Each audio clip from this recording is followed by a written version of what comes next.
Hello, this is Tony Clarkson from the Joseph Communication Book Club, and I'm here with my good friend and colleague, Michael G. Reccia. Hi. And today we're discussing a question that was asked on a live demonstration from the book, Trance Mission.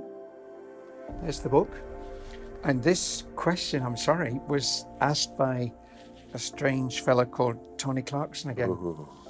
Oh, so sorry about that. But Joseph didn't say it was an excellent question. Oh dear. So he was getting a bit fed up with me by that time. He didn't want you to get big-headed, Tony. That's the thing. I think he wanted to say, will you sit down and be quiet?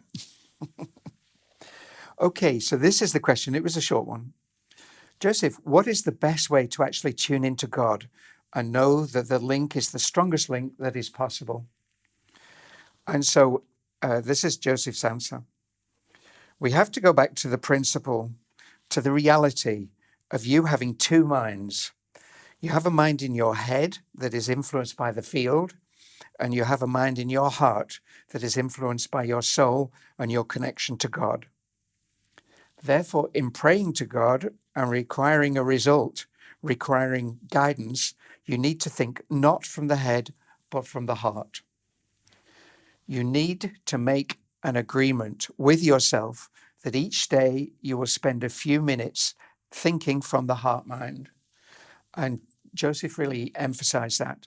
You need to make an agreement with yourself that each day you will spend a few minutes thinking from the heart mind. Okay, how do you do that? You do that by retreating from the head mind, by switching off the effect of the head mind. You will sit, you will become quiet, you will ask for protection from God, and your mind will be crowded with 1,000,001 things and sights and sounds and sensations. And you will then see yourself retreating from those sights, sounds and sensations and taking a path. Perhaps taking a path through a golden cornfield that leads you gently down to an oasis or a well that is perfectly still. And behind you, as you have walked down that field, is your physical mind getting fainter and fainter. You cannot hear the sounds. You cannot see the sights. You cannot feel the sensations or the demands. You can only see the beautiful still pool or light. And under a perfect blue sky and surrounded by the golden corn, you sit down at the edge of this perfect, vast, deep, still water. And you look into it and you know that you are now contacting God from your heart. And then you ask, Father, am I right? And you look into the pool and see the reflection of yourself and look into your eyes and the answer will be there, yes or no. Do I need to modify my plan? Yes or no? Do I need to work with you today? Yes or no? Are the feelings that I have while I am not operating from the heart mind true or false? Are they there or not? Are they illusion or heart truth? And do not expect instant answers, but expect to have to go to that well, to that pond on a daily basis. Whenever there is something troubling you, whenever you need an answer, because you will always get an answer once you are used to tuning in. And you will either see that answer in your reflection, or you will sit there on the edge of that pond with your eyes closed in your imagination, and you will hear your own voice say yes or no, or you will feel yourself say yes or no. You will feel it, not just say it, not just think it, but you will feel it. And you will become used to contacting you, to making friends with you, to operating from the center, from the source. And the promptings of your heart mind apply in all areas of life, in business, in relationships, in healing, in having peace of mind, in knowing how to work spiritually. The heart mind answers all. Do you think that God would leave you here without a connection back to him? And again, he emphasizes that. Do you think that God would leave you here without a connection back to him? You will connect with the God within because you are the God within. And therefore, as the God within, you have access to all knowledge. You have access to all knowledge in every situation to what you do. It is just the head mind masks the promptings of the heart mind. And so, having sat by your still, wonderful, deep, peaceful pool for as long as you wish, you can retreat back and back up through the cornfield and bring out into the physical mind the gold light of that cornfield, the blue of the perfect sky, and the peace that you have discovered from your heart.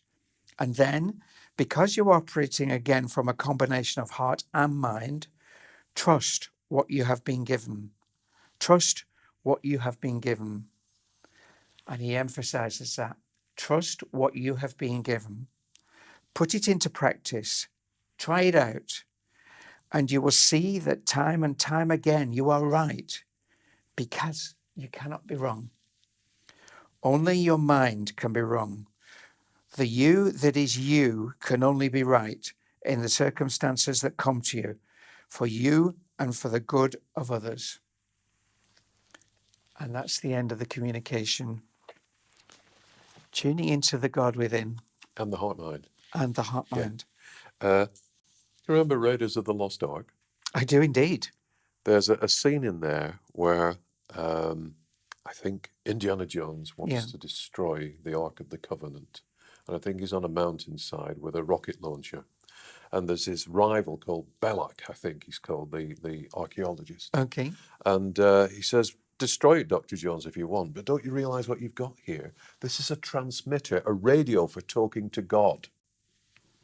We each have a radio for talking to God, and it's not outside of ourselves. It's not the Ark of the Covenant. Right. It's in here. It's the heart mind. And we're used to operating almost 100% from here, from this fight or flight mechanism that says you're in danger, you need to get out of here, you need to survive at all costs, you're more important than anybody else.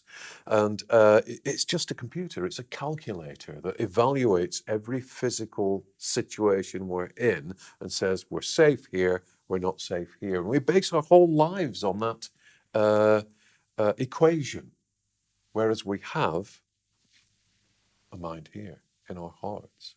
And the mind in our hearts connects us to God. The mind in our heart is a vibrational connection to divine energy.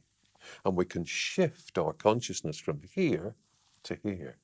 And we might say, well, how do you do that? And we've got a whole module, haven't we, that explains how to do that. Absolutely. How to become conversant with the heart mind on our free step-by-step course in higher consciousness living that you'll find on our YouTube channel of the same name.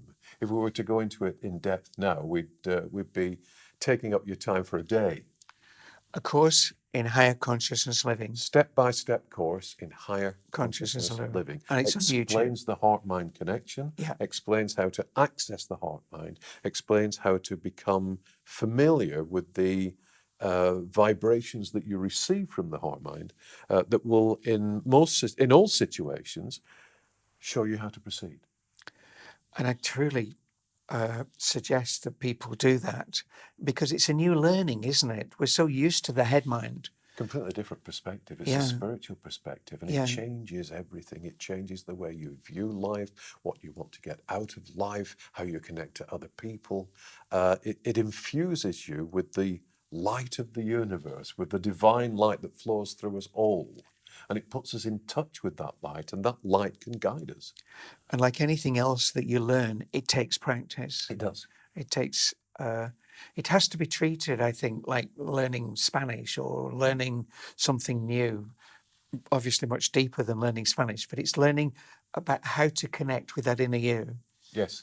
And to treat it like that, treat it as your new subject. Yes. The benefits, of course, are that in any situation, you don't go running around to everybody else and say, what should I do? And then pick one. And what you usually pick is the option that is closest to what your head mind has already told you to do. You go within. You're going to the quiet. You're going to the heart mind. And you see what you think about your current challenges and situations from the point of view of you, the spirit person. And then you know how to act or react or to do nothing, dependent on what your heart mind brings to you as knowledge, sure and certain knowledge. And you get to the point, don't you, Tony, where you can, in any situation, think, hang on a minute, am I right to do this?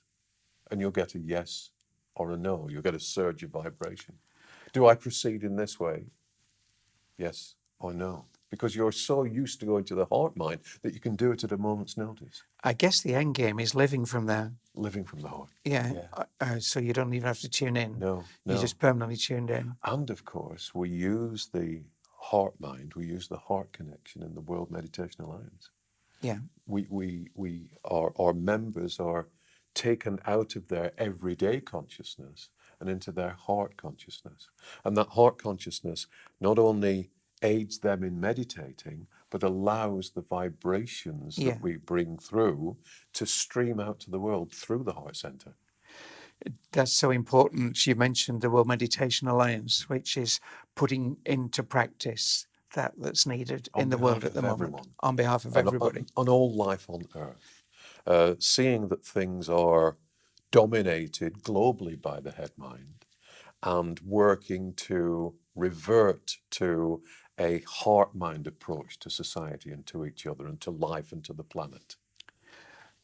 And it would be good if people are interested in joining our World Meditation Alliance, that they contact us, and we can put the link at the end of this video. Yes, and they can also join via the World Meditation Alliance website. That's right. Where there is a very short form that they can send in. That's right. And they will automatically become a member and receive information weekly on the subject of the current angelic intention, as we call it. That's right. And all that will be explained to them. And not only are they working on themselves and improving this connection with the heart mind, but they're also working, we believe, on moving the world into a state of working more easily from the heart mind. Into a better place, restoring compassion. That's the word I'm looking for. Decency and honesty and truthfulness and openness and all those things that at the moment seem to be missing. Yeah. Obscured, masked. Yeah. We've got to bring them out again for ourselves and for our children. Michael, thank you so much. Thank you, Tony. I think we're done. We are. Okay. And so thank you so much for watching and listening. I do hope it's been of value and interest. And we look forward to the next time we can get together. So from Michael and myself from the Joseph Communications Book Club, goodbye and God bless. God bless. Take care.